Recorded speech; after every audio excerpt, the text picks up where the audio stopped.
സ്തോത്രം. വളരെ സന്തോഷത്തോടെ ദൈവസന്നിധിയിലായിരിക്കാം. ഈ ഞായറാഴ്ചയും വൈകുന്നേരം നമുക്കൊരുമിച്ച് ഈ ദേശത്തിൽ കൂടി വന്ന് സന്തോഷത്തോടെ പ്രാർത്ഥിക്കുവാൻ കർത്താവ് നൽകി തന്ന നല്ല അവസരത്തെ ഓർത്ത് ഞാൻ ദൈവത്തെ സ്തുതിക്കുന്നു. സ്തോത്രം. നിങ്ങളെല്ലാവരെയും കാണുമ്പോൾ എനിക്കൊരു വചനം ഓർമ്മ വരുന്നു. ഇതാ സഹോദരന്മാർ ഒത്തൊരുമിച്ച് വസിക്കുന്നത് എത്ര ശുഭവും എത്ര മനോഹരവുമാകുന്നു. സ്തോത്രം. വളരെ സന്തോഷത്തോടെ കർത്താവിൻ്റെ സന്നിധിയിലായിരിക്കാം. നമുക്ക് ഒരുമിച്ച് ചില നിമിഷങ്ങൾ പ്രാർത്ഥനയോടെ ദൈവസന്നിധിയിൽ ഈ ദേശത്തായിരിക്കുവാൻ കർത്താവ് നൽകിത്തരുന്ന നല്ല അവസരങ്ങളെ ഓർത്ത് ഞാൻ ദൈവത്തെ സ്തുതിക്കുന്നു. ഹല്ലേലൂയ. കർത്താവിന് മഹത്വം. വാട്സാപ്പ് ഉപയോഗിക്കുന്നവർക്കറിയാം, നമ്മുടെ വാട്സാപ്പിൻ്റെ ഉപയോഗിക്കുന്നതിൻ്റെ തൊട്ടടുത്തൊരു നീല വളയം കഴിഞ്ഞ കുറച്ച് ദിവസങ്ങളായിട്ട് പ്രത്യക്ഷപ്പെട്ടിട്ടുണ്ട്. എന്തുവാ അതിൻ്റെ പേര്?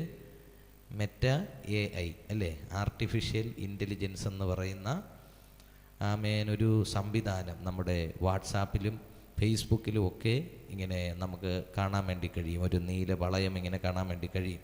സ്തോത്രം. നമുക്കിപ്പോൾ ഇന്നത്തെ കാലഘട്ടത്തിൽ നമ്മുടെ പഠിക്കുന്ന പിള്ളേരോട് ചോദിച്ചാൽ അവർക്ക് ഏതെങ്കിലും വിഷയത്തിനെക്കുറിച്ചൊരു എസ്സേ എഴുതണമെന്നുണ്ടെങ്കിൽ ആ AI ചെന്ന് എനിക്ക് ഈ വിഷയത്തിലൊരു എസ്സേ വേണമെന്ന് പറഞ്ഞാൽ വിത്തിൻ മിനിറ്റ്സ് ഒരു നല്ലൊരു എസ്സേ ഉണ്ടാക്കിയത് തരും. അവൻ ലീവ് ലെറ്റർ എനിക്ക് എഴുതി തരണമെന്ന് പറഞ്ഞാൽ അത് അപ്പോൾ എഴുതി തരും. നമുക്കറിയാം, ഇന്ന് പല രാജ്യങ്ങളിലും, ചൈന പോലുള്ള, ജപ്പാൻ പോലുള്ള വികസിതമായ പല രാജ്യങ്ങളിലും ഹോട്ടലിലൊക്കെ ജോലി ചെയ്യുന്നത് മനുഷ്യരല്ല, ഇപ്പോൾ എല്ലാം റോബോട്ടുകളാണ്.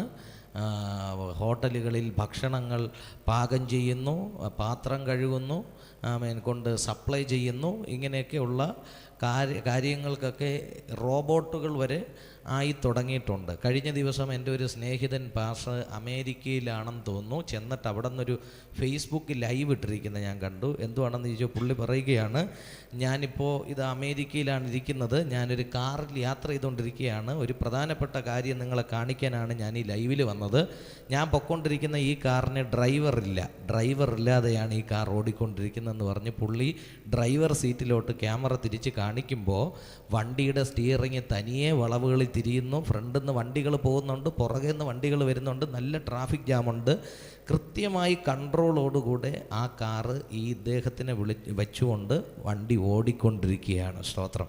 ഇത് ഒരു 10-20 വർഷത്തിന് മുമ്പ് ഞങ്ങളെപ്പോലുള്ള പാസ്റ്റർമാർ ബൈബിൾ എടുത്തു വെച്ച് പ്രസംഗിച്ച് വിളിച്ചു പറഞ്ഞതാണ്. റോബോട്ടുകൾ സംസാരിക്കുകയും യന്ത്രങ്ങൾ കാര്യങ്ങൾ നിയന്ത്രിക്കുകയും ചെയ്യുന്ന ഒരു കാലം വരുമെന്ന് ബൈബിളിൽ പറഞ്ഞിട്ടുണ്ടെന്ന് പറഞ്ഞപ്പോൾ ഇത് കേട്ടുകൊണ്ടിരുന്ന നമ്മളെപ്പോലുള്ള ആൻറ്റിമാരും അച്ചാച്ചന്മാരും പറഞ്ഞു, ഇങ്ങേർക്ക് ഭ്രാന്താണ്. സ്തോത്രം. ഇന്നത്തെ കാലഘട്ടത്തിൽ ജീവിക്കുന്ന കുഞ്ഞുങ്ങൾക്കും ഇനി ഇവരുടെയൊക്കെ തലമുറകളൊക്കെ ആവുമ്പോൾ എന്തൊക്കെയാണ് വരാൻ പോകുന്നതെന്നൊന്നും പറയാൻ പറ്റത്തില്ല. ഇനി ഒരു കാലഘട്ടത്തിൽ സംഭവിക്കാൻ പോകുന്ന ഈ റോബോട്ടുകൾ ലോകം ഭരിക്കുകയും മനുഷ്യരടിമകളായി മാറുന്നൊരു കാലം വിദൂരമല്ല എന്നാണ് ഈ സയൻസിൻ്റെ ഇപ്പോഴത്തെ പോക്ക് കണ്ടിട്ട് തോന്നുന്നത്. സ്തോത്രം. അതുകൊണ്ട് ഞാൻ പറഞ്ഞു വന്നത്, കാലം ഇത്രയൊക്കെ പുരോഗമിച്ചു, മനുഷ്യൻ്റെ കണ്ടുപിടുത്തങ്ങൾ സ്തോത്രം ഇത്രയൊക്കെ പുരോഗമിച്ചു. ഇന്നലെ അസാധ്യമായിരുന്നത് മനുഷ്യന് ഇന്ന് സാധ്യമായിരിക്കുന്നു. പണ്ടൊക്കെ ഇവിടുന്ന് ബോംബെ വരെ പോകണമെങ്കിൽ ഒരു ട്രെയിനിൽ കയറിയ 3-4 ദിവസം എടുക്കും. ഇപ്പോഴും വന്ദേ ഭാരതിൽ അതുപോലുള്ള സ്പീഡുള്ള ട്രെയിനുകളിൽ കയറിയ ഒറ്റ ദിവസം കൊണ്ട് ബോംബെ പോലുള്ള പട്ടണങ്ങളിൽ എത്തിച്ചേരാൻ പറ്റും. പോട്ടെ, ഇവിടുന്ന് തിരുവനന്തപുരം എയർപോർട്ടിൽ പോയാൽ അവിടെ നിന്ന് എയർ ഇന്ത്യ എക്സ്പ്രസ്സിൽ കയറിയ വെറും 2 മണിക്കൂർ കൊണ്ട് എവിടെ ചെല്ലാൻ പറ്റും? ബോംബെയിൽ നമുക്ക് ചെല്ലാൻ പറ്റും. സ്തോത്രം.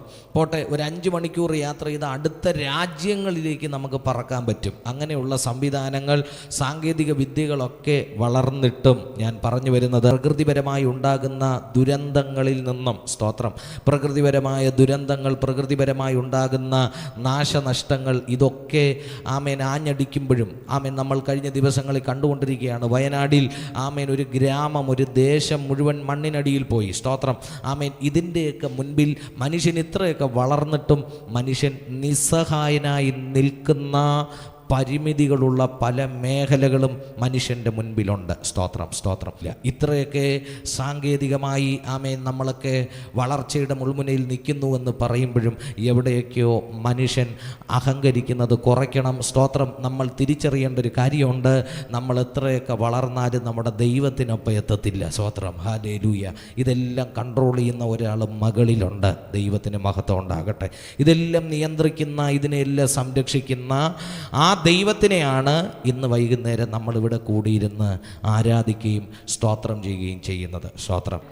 മനുഷ്യരുടെ കരുതലുകൾക്ക് പരിമിതികളുണ്ട്, മനുഷ്യൻ്റെ പ്രവർത്തനങ്ങൾക്ക് പരിമിതികളുണ്ട്.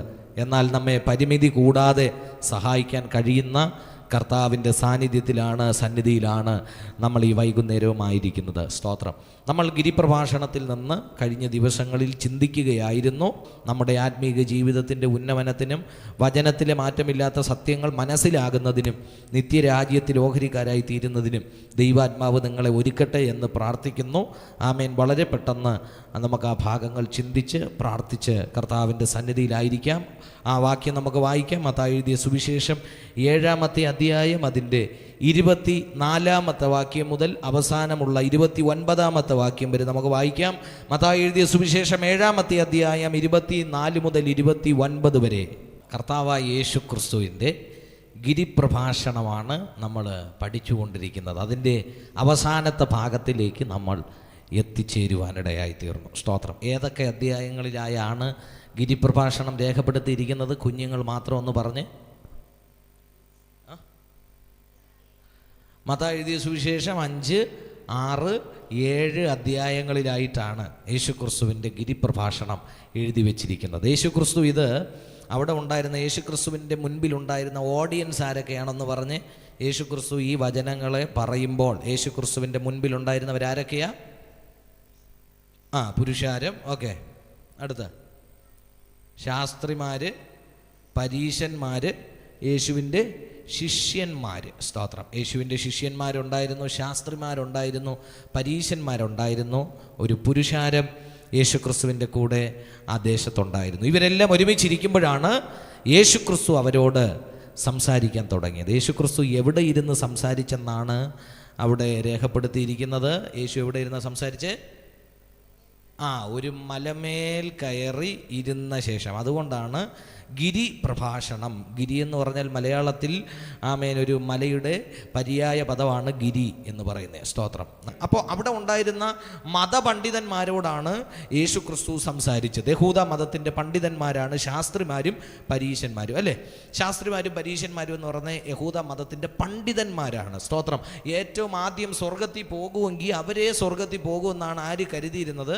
അവിടെ ഉണ്ടായിരുന്ന പുരുഷാരം കരുതിയിരുന്നത്. ആകപ്പാടെ ഉള്ളതിൽ തമ്മിൽ ഭേദം തൊമ്മൻ എന്ന് പറഞ്ഞതുപോലെ ആകപ്പാടെ ഉള്ളതിരിച്ചിരി കൊള്ളാകുന്നത് ആരേ ഉണ്ടായിരുന്നുള്ളൂ? ഈ പരീശന്മാർ ശാസ്ത്രിമാരുമാണ് എപ്പോഴും ദൈവം ദൈവം ദൈവം എന്ന് പറഞ്ഞുകൊണ്ട് നടക്കുന്നത്. എപ്പോഴും നമ്മളെപ്പോലെ പ്രാർത്ഥനയും ഉപവാസവും കാര്യങ്ങളും ഒക്കെ ആയിട്ട് നടക്കുന്നത്. ഈ നടപ്പ് കണ്ടിട്ട് പുരുഷാരം വിചാരിച്ചു സ്വർഗത്തിൽ പോകണമെങ്കിൽ ഇവർ മാത്രമേ പോകത്തുള്ളൂ. യേശു ഒറ്റ വാക്കിൽ പറഞ്ഞു കളഞ്ഞു, ഇവിടെ ഇരിക്കുന്ന ഒറ്റ എണ്ണം ഈ ശാസ്ത്രിമാരും പരീശന്മാരും സ്വർഗത്തിൽ പോകത്തില്ല. എന്നിട്ട് ശിഷ്യന്മാരോട് പറയുകയാണ്, നിങ്ങൾക്കെങ്കിലും സ്വർഗത്തിൽ പോകണമെങ്കിൽ ഇവരുടെ നീതിയെ എന്ത് ചെയ്യണം? കവിയുന്ന നീതി ചെയ്യണം. സ്തോത്രം. ഹല്ലേലൂയ. എന്നിട്ട് കർത്താവ് അങ്ങോട്ട് പഠിപ്പിക്കാൻ തുടങ്ങി. എന്താണ് സ്വർഗരാജ്യത്തിലുള്ള ദൈവത്തിൻ്റെ നീതി എന്താണെന്ന് പഠിപ്പിക്കാൻ തുടങ്ങി. നമ്മൾ പഠിച്ച് വയറ് വീർത്തിരിക്കുകയാണല്ലേ? സ്തോത്രം. ആമേൻ. 6, 7 അധ്യായങ്ങളിലായിട്ട് കർത്താവ് അങ്ങോട്ട് പഠിപ്പിക്കാൻ തുടങ്ങി. സ്തോത്രം. പഠിപ്പിച്ചപ്പോഴാണ് നമുക്ക് മനസ്സിലായത്, ദൈവമേ, നമ്മളും സ്വർഗത്തിൽ പോണ കാര്യം ഇത്തിരി കഷ്ടം തന്നെ. സ്തോത്രം. ഈ പരീശന്മാരും ഈ ശാസ്ത്രിമാരും ഒക്കെ ആഴ്ചയിൽ 2 വട്ടം ഉപവസിക്കുന്നവരാണ്. സ്തോത്രം. അവർ ദിവസം 3 നേരം കുറഞ്ഞത് പ്രാർത്ഥിക്കുന്നവരാണ്. സ്തോത്രം. യഹൂദന്മാരുടെ ക്ഷേമ പ്രാർത്ഥന കേട്ടിട്ടുണ്ടോ? യഹൂദന്മാരുടെ ക്ഷേമ പ്രാർത്ഥന കേട്ടിട്ടുള്ളവരുണ്ടോ? ഇല്ല, അല്ലേ? ഇത്രയും ഭക്തിയോടെ ജീവിച്ച ഒരു സമൂഹത്തെ യേശുക്രിസ്തു നോക്കിയിട്ട് പറയുകയാണ്, ഇവരാരും സ്വർഗത്തിൽ പോകില്ല, ഇവരെല്ലാം കപട ഭക്തിക്കാരാണ്. സ്തോത്രം. അങ്ങനെ ഇരുന്നപ്പോ ഫ്രണ്ടിൽ ഇരുന്ന ശിഷ്യന്മാർക്കും അങ്ങോട്ട് കൊണ്ടുള്ള ഇനിയിപ്പോ ആര് സ്വർഗത്തിൽ പോയി? ഈ യഹൂദന്മാര് സ്വർഗത്തിൽ പോകൂലെങ്കിൽ, ഈ ശാസ്ത്രിമാരും പരീശന്മാരും സ്വർഗത്തിൽ പോകൂലെങ്കിൽ പിന്നെ ഈ പാവപ്പെട്ട ഞങ്ങളുടെയൊക്കെ കാര്യം പിന്നെ പറഞ്ഞിട്ട് ഒറ്റ കാര്യമുണ്ടോ? സ്തോത്രം. അപ്പോൾ ഞങ്ങളുടെ കാര്യം ഏകദേശം തീരുമാനമായി. ഉണ്ടായിരുന്ന പടക് പത്രോസൊക്കെ ചിന്തിച്ചാണ് ആകപ്പാടെ ഉണ്ടായിരുന്ന പടകും വള്ളവും വലയും ഒക്കെ വിട്ടിട്ടാണ് എന്ത് ചെയ്തത്, യേശുവിന്റെ പുറകെന്ന് ഇറങ്ങിയത്. ഇപ്പൊ പടകും ഇല്ല, വലയും ഇല്ല, മീനും ഇല്ല. ഇപ്പൊ യേശുവിന്റെ പുറകെ വന്നിട്ട് സ്വർഗരാജ്യവും ഇല്ലാത്ത ഗതിയാണോ? ഇതെങ്ങനെ പറ്റും? ഇതാരെ കൊണ്ട് സാധിക്കുമെന്ന് പറഞ്ഞ് നമ്മൾ ഈ വായിച്ച ഭാഗങ്ങളൊക്കെ ചിന്തിച്ചു വന്നപ്പോ അവരും ഇത് കേട്ടോണ്ടിരുന്നപ്പോ അവരുടെ ഉള്ളിൽ ചിന്തയുണ്ടായി, കർത്താവേ, ഇങ്ങനെയാണ് അങ്ങയുടെ രാജ്യത്തിലെ നിയമങ്ങളെങ്കിൽ സ്വർഗരാജ്യത്തിൽ പോകാൻ ആർക്ക് കഴിയും? സ്വതന്ത്രം സ്വതന്ത്രം കർത്താവിൽ മഹത്വം ഉണ്ടാകട്ടെ. ഈ ഹൃദയത്തിനകത്ത് കർത്താവ് ഇങ്ങനെയാണെങ്കിൽ എങ്ങനെ സ്വർഗത്തിൽ പോകുമെന്ന് ചോദിച്ചാൽ, നമ്മൾ അങ്ങനെ ഒരു ഭാരം നമ്മുടെ ഉള്ളിൽ വന്നാൽ നമുക്കൊരു ചെറിയ സ്കോപ്പ് ഇവിടെ ഉണ്ടെന്നാണ് അതിൻ്റെ അർത്ഥം. സ്തോത്ര. യേശു ക്രിസ്തുവിൻ്റെ ഈ ഭാഗങ്ങളിൽ നമ്മൾ വായിക്കുമ്പോൾ കണ്ട നിയമങ്ങളൊന്ന് റീതിങ്ക് ചെയ്യാമോ? നമുക്കൊന്ന് ചിന്തിച്ച് നോക്കാമോ എന്തൊക്കെയാണ് യേശു ക്രിസ്തു പറഞ്ഞത്? ഇതാ 5-ാമത്തെ അധ്യായത്തിലേക്കൊന്ന് വന്നേ. 5-ാമത്തെ അധ്യായത്തിലേക്ക് വന്നപ്പോൾ 21-ാമത്തെ വാക്യം ഒന്ന് വായിച്ച്. കൊല ചെയ്യരുത്. നമ്മൾ ചിന്തിച്ച കാര്യമാണ്, ഒന്നുകൂടെ ഒന്ന് റീതിങ്ക് ചെയ്ത് നമ്മൾ നിർത്തുവാണ് കേട്ടോ. അപ്പോൾ ഇതാ യേശു ക്രിസ്തു ഒന്നാമത് പറഞ്ഞു, കൊല ചെയ്യരുതെന്ന് പറഞ്ഞൊരു നിയമം ഞാൻ ഇസ്രായേൽ മക്കൾക്ക് അല്ലെങ്കിൽ ന്യായ പ്രമാണത്തിൽ എന്ത് ചെയ്തിട്ടുണ്ട്, പറഞ്ഞിട്ട് ഉണ്ട്. എന്നിട്ട് യേശു പറഞ്ഞു, എന്തോ പറഞ്ഞേ?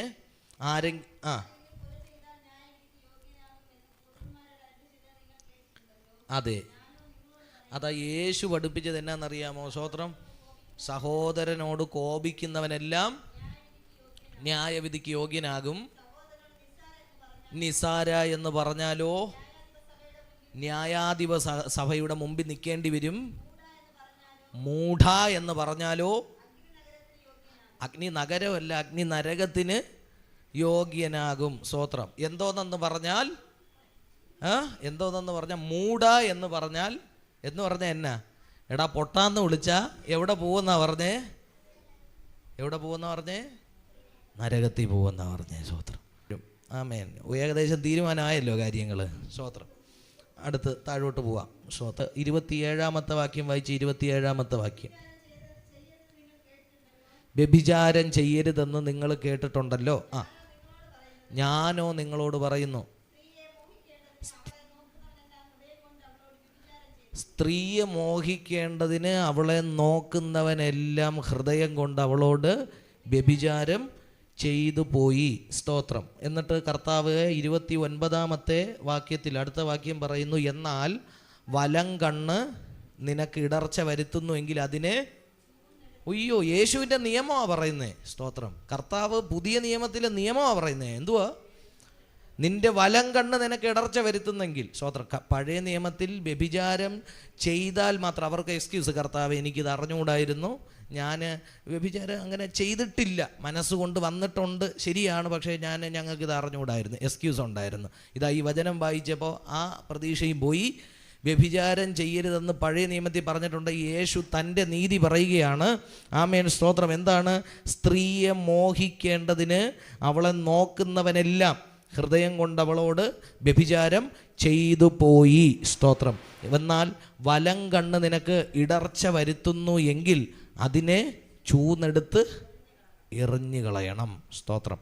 ശരീരം മുഴുവനും നരകത്തിൽ വീഴുന്നതിനേക്കാൾ അവയവങ്ങളിൽ ഒന്ന് നശിക്കുന്നത് നിനക്ക് പ്രയോജനം. 30-ാമത്തെ വാക്യം. വലം കൈയാണ് നിനക്ക് ഇടർച്ച വരുത്തുന്നെങ്കിൽ അതിനെ യേശു പറയുകയാണ്, നിന്റെ കൈയാണ് നിനക്ക് കുഴപ്പമെങ്കിൽ സ്തോത്രം, ആ കയ്യെ വെട്ടിയങ്ങ് എറിയാൻ എന്ന് പറഞ്ഞ കർത്താവ് പറഞ്ഞ് ആ അവയവം ഇല്ലാതെ നിനക്ക് എവിടെ പോവാ?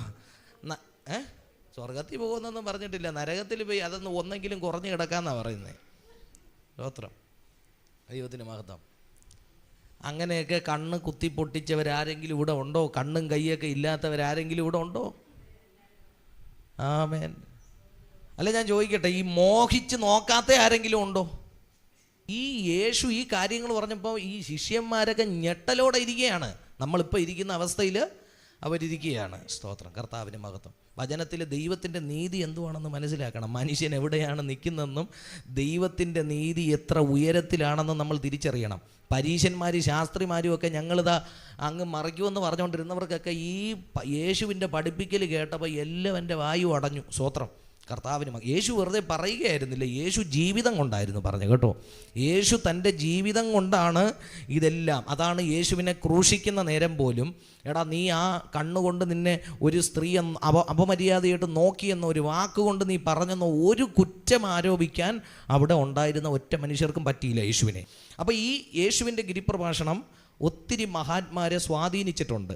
അതിലൊരു മഹാൻ പറഞ്ഞ ഒരു വാക്ക് ഞാൻ ഓർക്കുന്നു. എന്തുവാണെന്നറിയാമോ? ഈ ലോകത്തിൽ ഒറ്റ ക്രിസ്ത്യാനിയേ ഉള്ളൂ എന്ന്. സ്തോത്രം.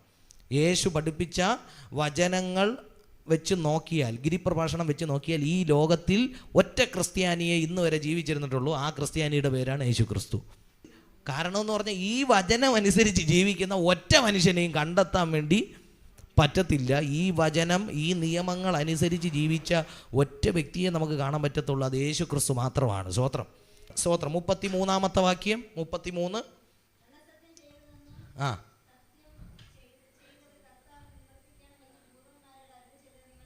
കേട്ടിട്ടുണ്ടല്ലോ. യേശു പറയുന്നത് കേട്ടെ. അശേഷം സത്യം ചെയ്യരുത്, സ്വർഗത്തെ കൊണ്ടരുത്, അത് ദൈവത്തിൻ്റെ സിംഹാസനം, ഭൂമിയെ കൊണ്ടരുത്, ആ ആ ആ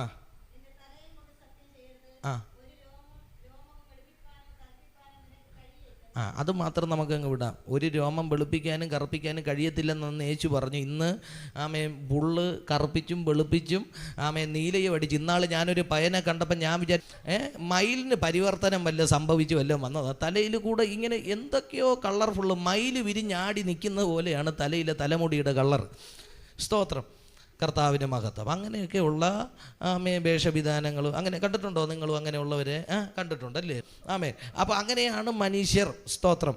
അപ്പോൾ ഇതാ യേശു പറയുന്നു, കള്ളസത്യം ചെയ്യരുതെന്ന് പഴയ നിയമത്തിൽ നിയമമുണ്ട്.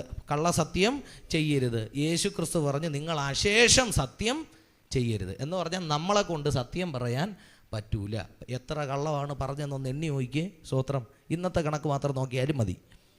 പക്ഷേ നമ്മുടെ സാഹചര്യങ്ങളെ കൊണ്ട് നമ്മളൊരു 100 സത്യം ചെയ്യും, ഒരു 100 കള്ളസത്യം ചെയ്യും.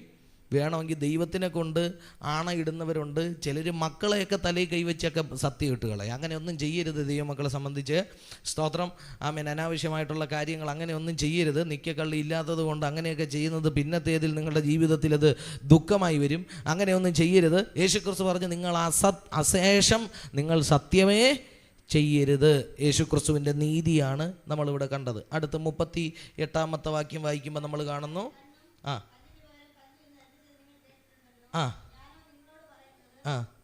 ദുഷ്ടനോട് എതിർക്കരുത്, വലത്തെ ചെകിട്ടതടിക്കുന്നവന് മറ്റേതും തിരിച്ച് കാണിക്കുക. സ്തോത്രം.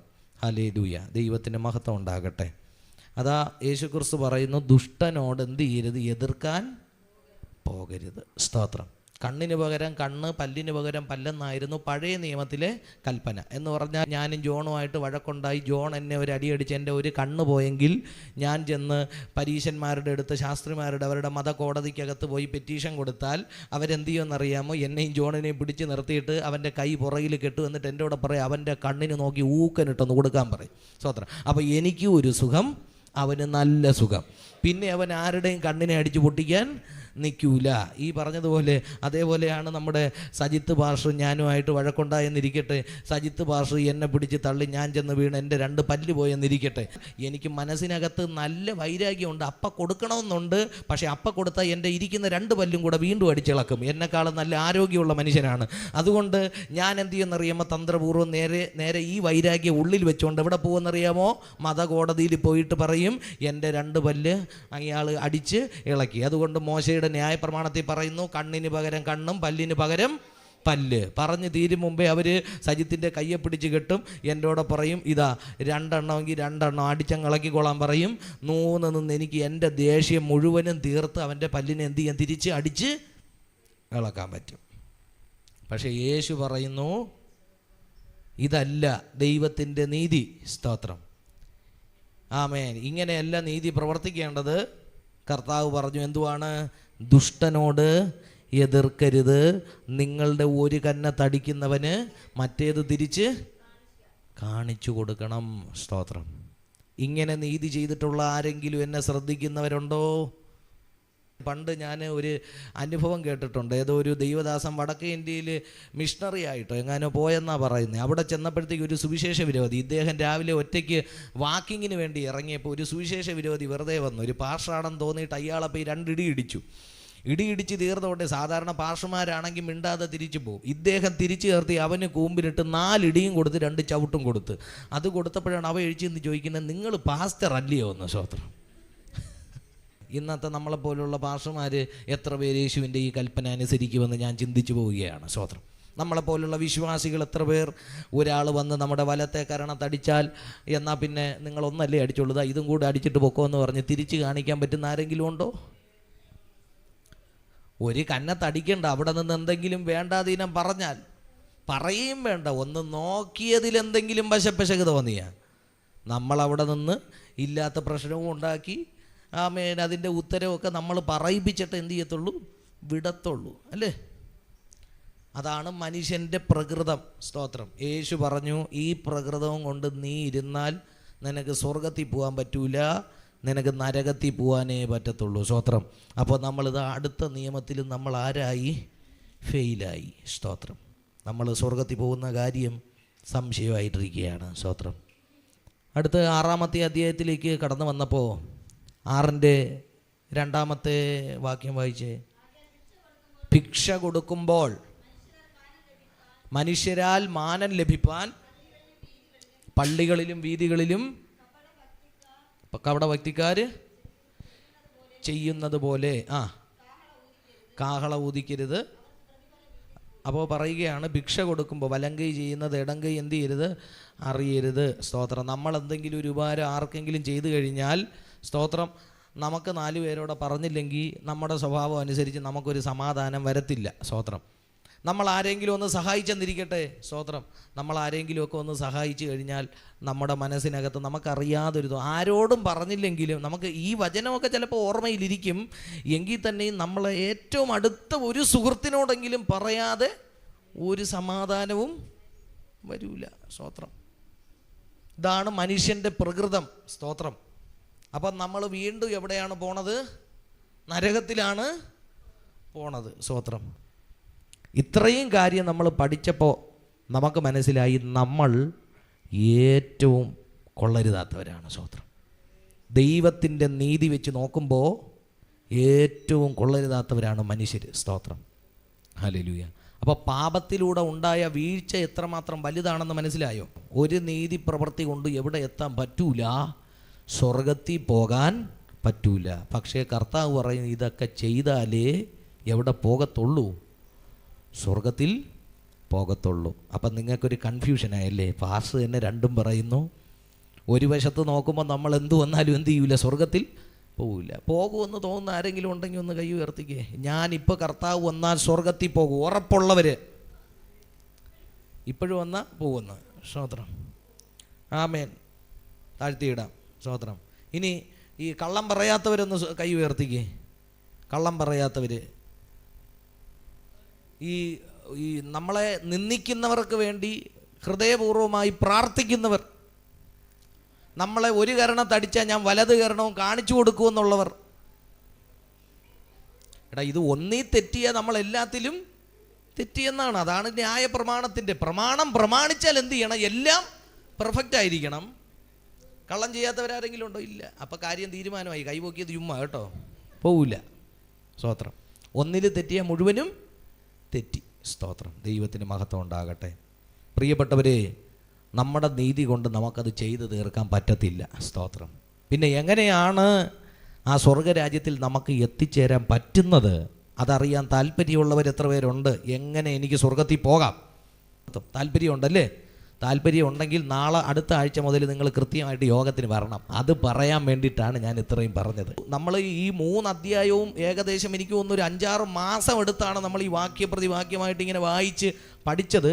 പക്ഷേ ഇത്രയും പഠിച്ചു തീർന്നപ്പോഴും ഇതൊക്കെ പഠിക്കാനും മനസ്സിലാക്കാനുമേ പറ്റിയിട്ടുള്ളൂ. പ്രവൃത്തിയിലൊന്നും കൊണ്ടുവരാൻ നമ്മളെ കൊണ്ട് പറ്റിയിട്ടില്ല.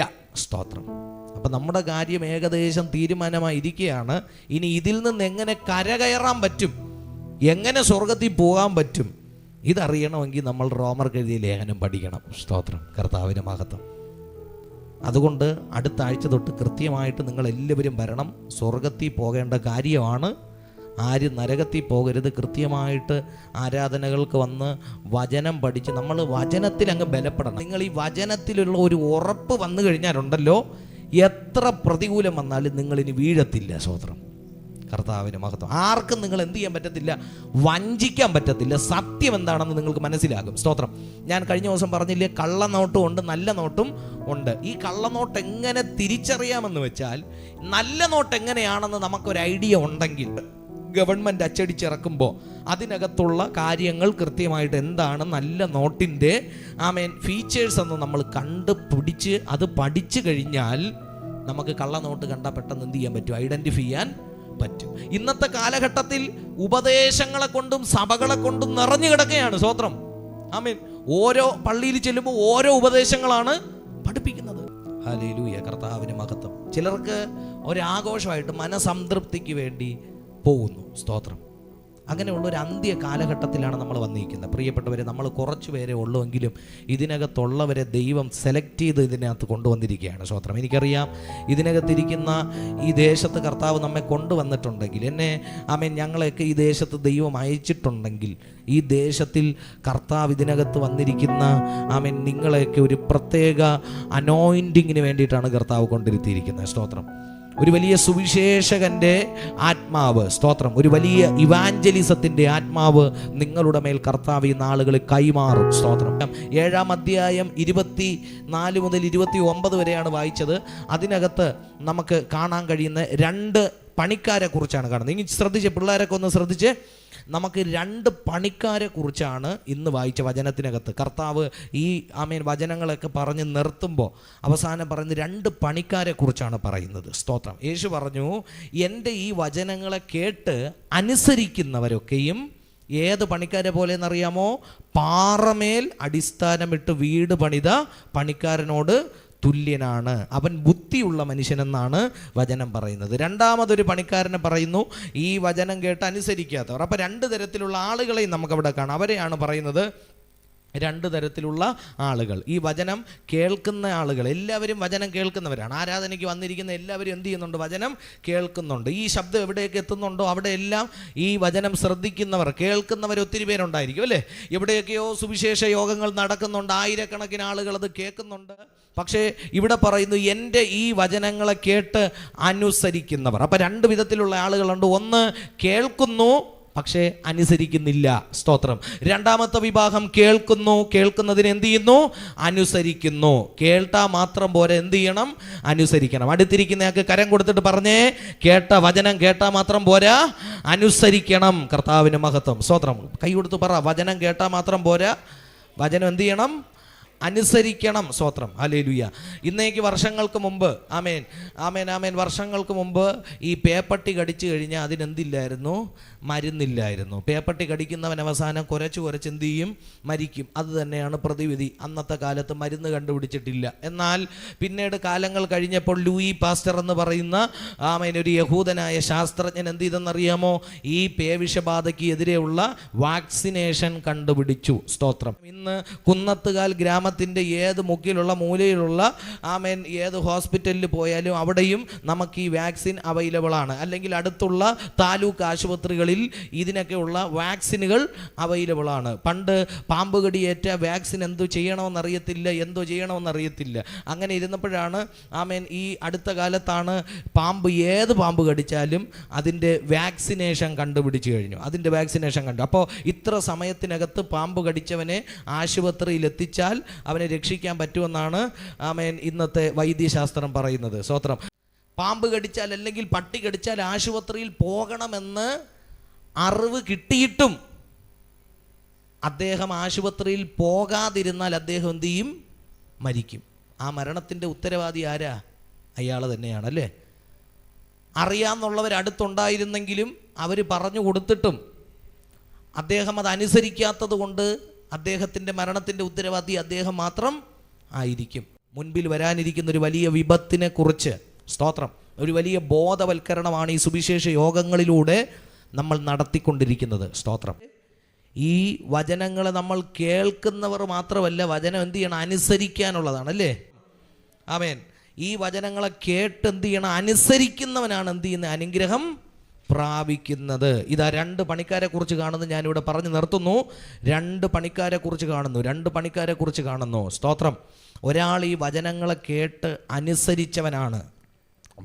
വചനങ്ങളെ കേട്ട് അനുസരിച്ചവൻ, അവനെ കർത്താവ് ഉപമിക്കുന്നത് അവനൊരു വീട് പണിത മനുഷ്യൻ. ഇതാ ആമേൻ, സ്തോത്രം.